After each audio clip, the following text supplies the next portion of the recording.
আমার সাথে যে ধান্দা করবে তার জন্য মিষ্টি।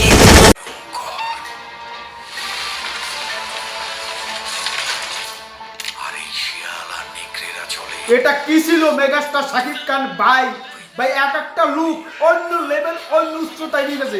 প্রিন্স অন্যভাবে খেলবে আজকে। এই বিষয় নিয়ে আপনার সাথে একটু কথা বলি ভাই। আমার মাথাটা হ্যাং হয়ে গেছে আজকে যে প্রিন্সের টিজার দেখে। আমরা টেনশনে ছিলাম যে প্রিন্স ছবি এত অল্প সময় কিভাবে তারা একটা ছবিকে একটা সাকসেসফুল জায়গায় নিয়ে যায় সেটা নিয়ে আমরা টেনশনে ছিলাম। কেননা মেগাস্টার শাকিব খানের প্রিন্সের টিজার যদি খারাপ হয় একটি মহল তারা উপরে লাগবে যে তাড়াহুড়ো করে এত ছবি বানান লাগবে, অমুক করে লাগবে, তমুক করবে, এই টোকাইগুলো এগুলো শুরু করে দিত। কিন্তু যেটা করলো আজকে প্রিন্স টিম সেটা ভাবা যায় না। এটা ইতিহাস, এই ইতিহাস বারবার আসে না। মানে এই ইতিহাস শাকিব খানের দ্বারা বারবার আসে, কিন্তু অন্য মানুষের দ্বারা এই ইতিহাস করা এত সহজ না।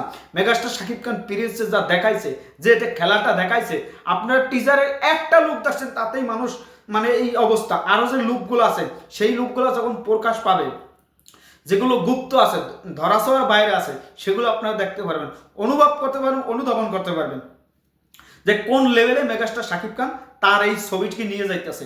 এই যে বরবাদ বলেন, তুফান বলেন, তাণ্ডব বলেন, সবাইকে ওভারকাম করছে। পিয়ানো মেশিন গান দিয়ে যে ব্যবস্থাটা করছে, পিয়ানো মেশিন গানের যে ফাইটটা করছে অভাবনীয়।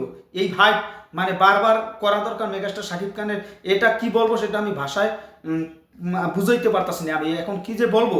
আর এই প্রিন্স ছবির যে টিজার যে পরিমাণ একটা ভাইব দেবে, সেটা মানুষের কাছে যে পরিমাণ মানুষের কাছে পৌঁছেই দেবে সেটা অন্য লেভেলের।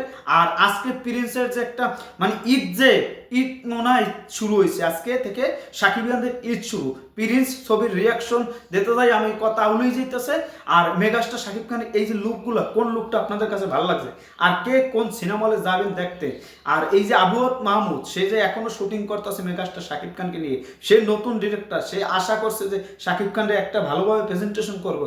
এই যে আশা, প্রত্যাশা, ভালোবাসা, এটা করুন আমাদের মেহেদী হাসান হৃদয় বরবাদ দিয়ে আমরা পাইছি, তুফান দিয়ে আমরা পাইছি, কিন্তু তাণ্ডব দিয়ে হতাশ হয়েছি, কিন্তু আবারও আমরা পেয়ে গেলাম এই যে আবু মাহমুদ। এই যে নতুন নতুন ডিরেক্টর তৈরি হইতেছে, এটা আমাদের জন্য ভালো লাগতেছে। আজকে সোশ্যাল মিডিয়ায় শুধু প্রিন্স ছাড়া কোনো কথা হবে না, একটাই সুর, সেটা হচ্ছে প্রিন্স অন্য লেভেল, অন্য উচ্চতায় নিয়ে যাবে, আমরা আশা করতে পারি, প্রত্যাশা করতে পারি।